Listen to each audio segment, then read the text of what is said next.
Bismillahirrahmanirrahim. Assalamu alaikum students. Today we are going to discuss about the transport of gases.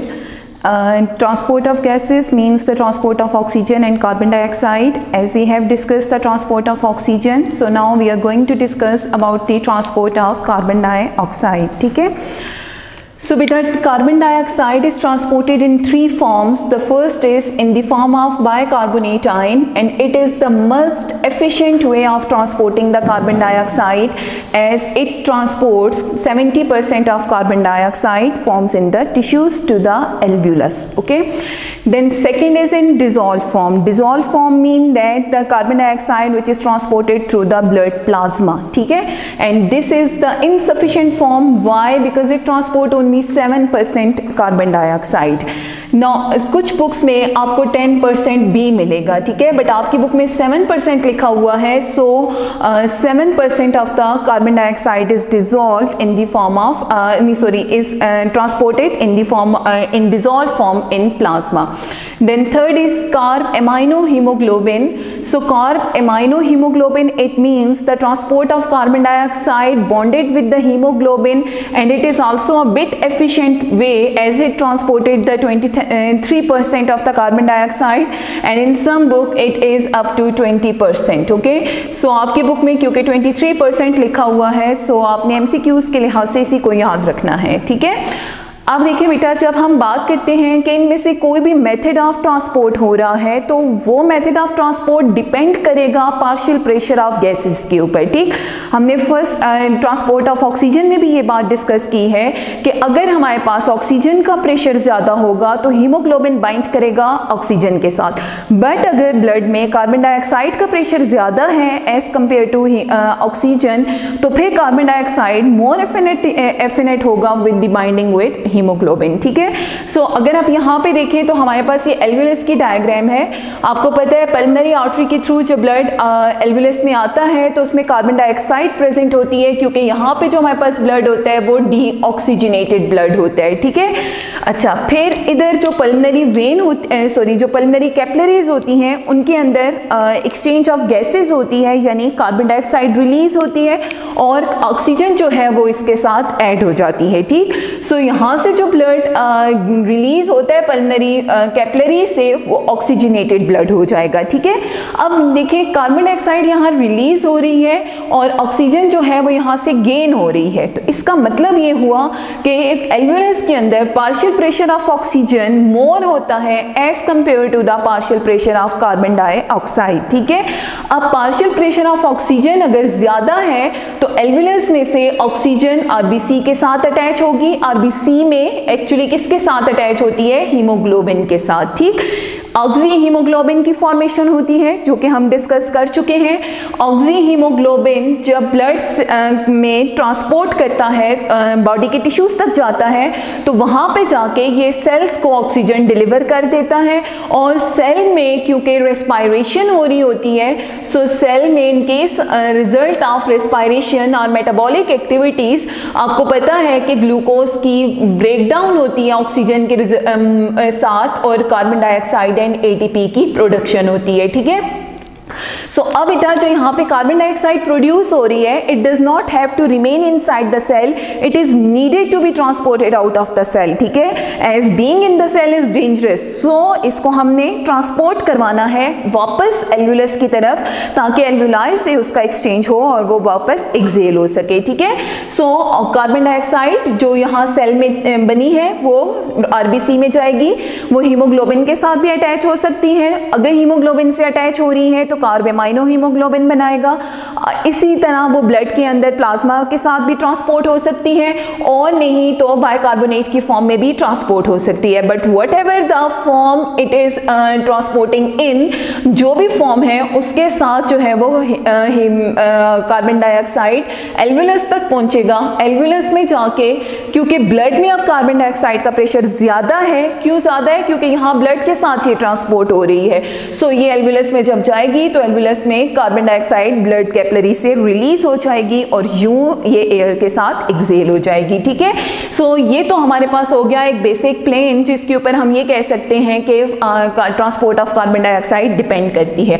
अब देखिए जो हमारी first form है that is the bicarbonate form, ठीक है, कि हमारे ज़्यादातर जो कार्बन डाइऑक्साइड है most efficient way of transporting the carbon dioxide by bicarbonate form.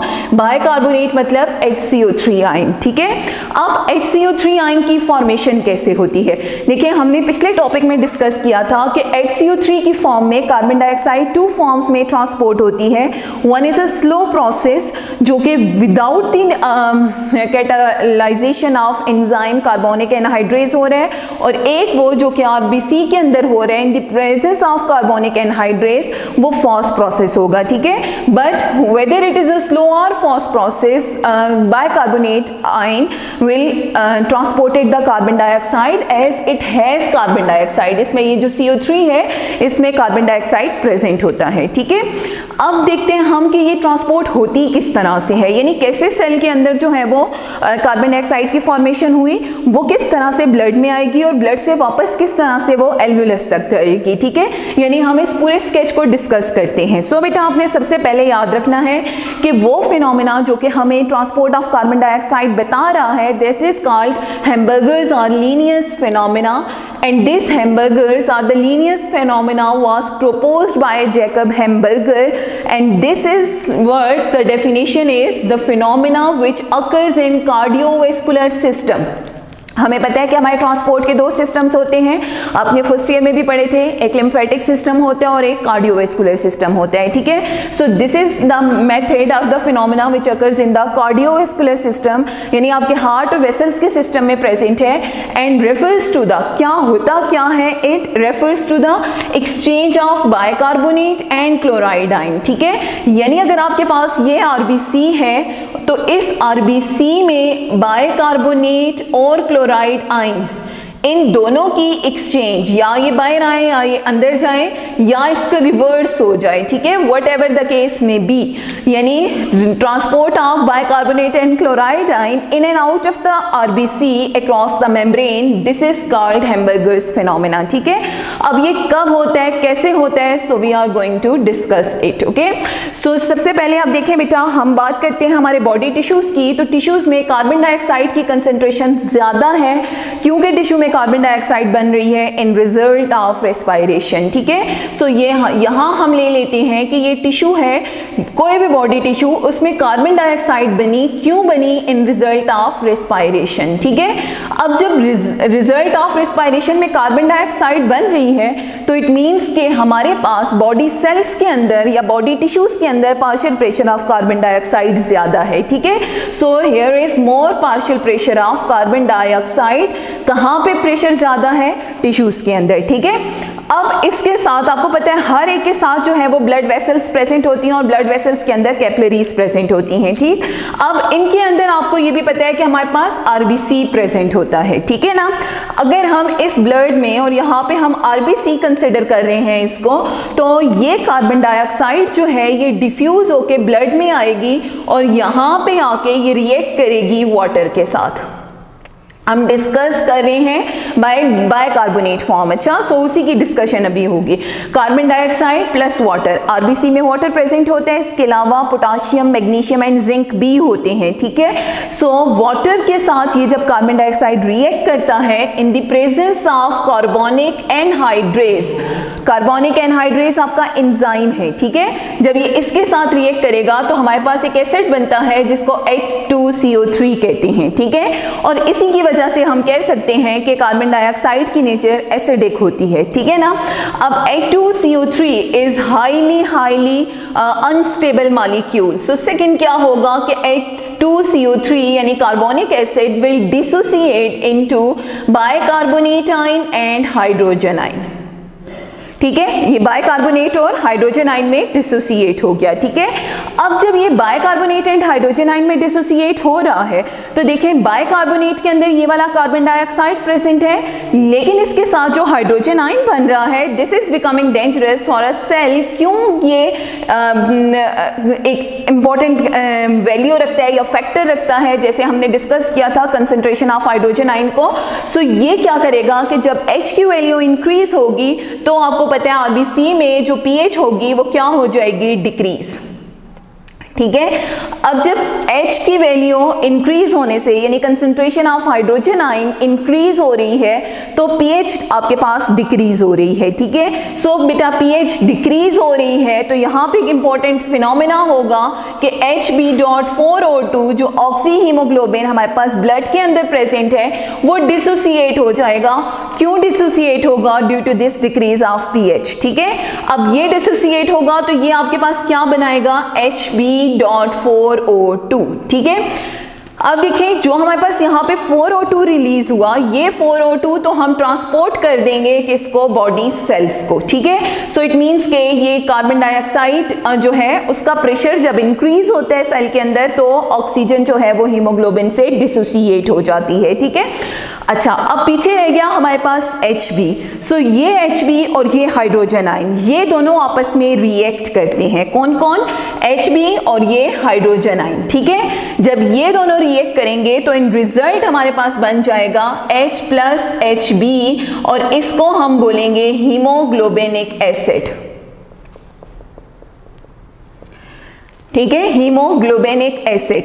ये जो हीमोग्लोबिनिक एसिड बना है अब ये एक्ट करेगा एज अ बफर। क्या नाम है इसका? Haemoglobinic acid. ये हीमोग्लोबिनिक एसिड एक्ट कर रहा है एज अ बफर, और बफर के तौर पे क्यों एक्ट कर रहा है? क्योंकि आपके पास ये सारा जो आरबीसी है उसके अंदर हीमोग्लोबिन है। हीमोग्लोबिन जो है वो क्या होता है? प्रोटीन, और प्रोटीन डीनेचर हो जाता है पीएच के इंक्रीज या डिक्रीज होने से। सो यहाँ पे आपने पीएच को भी मेंटेन रखना है ताकि हीमोग्लोबिन का स्ट्रक्चर भी मेंटेन रहे और ट्रांसपोर्ट ऑफ गैसेज भी इजीली हो सके। ठीक है, अच्छा ऑक्सीजन यहाँ डिलीवर हो गई, हाइड्रोजन आयन और हीमोग्लोबिन ने आपस में रिएक्ट किया, HHB बन गया। अब देखें तो पीछे हमारे पास बच गया है ये बाइकार्बोनेट आयन। ठीक है, so this bicarbonate ion will diffuses out of the RBC into plasma. ठीक है, ये प्लाज्मा से प्लाज्मा में आ जाएगा आरबीसी से, और इसके बदले में जो क्लोराइड आयन प्लाज्मा के अंदर प्रेजेंट है वो यहाँ से इनवर्ड मूव करेगा। ठीक है, सो अब देखें bicarbonate ion will move out of the RBC into the plasma and in response of which chloride ion will gain or enter into the RBC. ठीक है, now there are the special proteins which are needed here for the transport of bicarbonate and chloride in and out of the cell. So this is called bicarbonate chloride channels या ion channels. ठीक है, ये जो channels हैं ये needed होते हैं, receptors के तौर पे काम करते हैं कि यहाँ से बाइकार्बोनेट बाहर आ सकता है और क्लोराइड जो है वो सेल के अंदर इंटर हो जाएगा। ठीक है, अब देखिए बाइकार्बोनेट जो बाहर आया है वो बाहर आके रिएक्ट करेगा सोडियम के साथ। सो ये रिएक्ट करेगा सोडियम के साथ और हमारे पास बना देगा NaHCO3। ठीक है, सोडियम बाइकार्बोनेट, और सोडियम बाइकार्बोनेट क्योंकि बेसिक इन नेचर होता है, अल्कलाइन इन नेचर होता है, so the pH of the blood which was decreased due to the higher concentration of hydrogen ion is now getting maintained due to the formation of NaHCO3। ठीक है, सो यहाँ पे जो हमारे पास ब्लड की pH होगी वो आपके पास क्या आ जाएगी? 7.4। ठीक है, और ये पीएच किसकी वजह से मेंटेन हो रही है? First is it was buffering due to the formation of hemoglobinic acid and then the formation of sodium bicarbonate. ठीक है, और जो क्लोराइड अंदर जाता है वो पोटाशियम या मैग्नीशियम के साथ रिएक्ट करके या जिंक के साथ रिएक्ट करके कोई भी पोटाशियम क्लोराइड, मैग्नीशियम क्लोराइड और जिंक क्लोराइड बना सकता है। ठीक है, सो बेटा अब देखिए हमारे पास ब्लड के अंदर प्रेजेंट है सोडियम बाइकार्बोनेट जिसके अंदर प्रेजेंट है कार्बन डाइऑक्साइड। ठीक है, अब हम ये कह सकते हैं कि पहले हमारे पास partial pressure of carbon dioxide dioxide ज्यादा था टिश्यूज के अंदर तो कार्बन डाइऑक्साइड ट्रांसपोर्ट हुई थी आरबीसी में, ठीक है। So this reaction will occur when there is more pressure of carbon dioxide inside the body tissues, ठीक है। बट अब देखें कि ये ब्लड के साथ मूव करेगा और मूव करके इसने एल्वुलस तक जाना है, ठीक। सो अब हम ये कह सकते हैं कि partial pressure of carbon dioxide is more in blood. अब जब ब्लड में ज्यादा है तो इससे आगे क्या होगा कि इसका नेक्स्ट रिएक्शन कैरी आउट होगा और वो नेक्स्ट रिएक्शन आपके पास क्या होगा कि इसका रिवर्स हो जाएगा, ठीक है।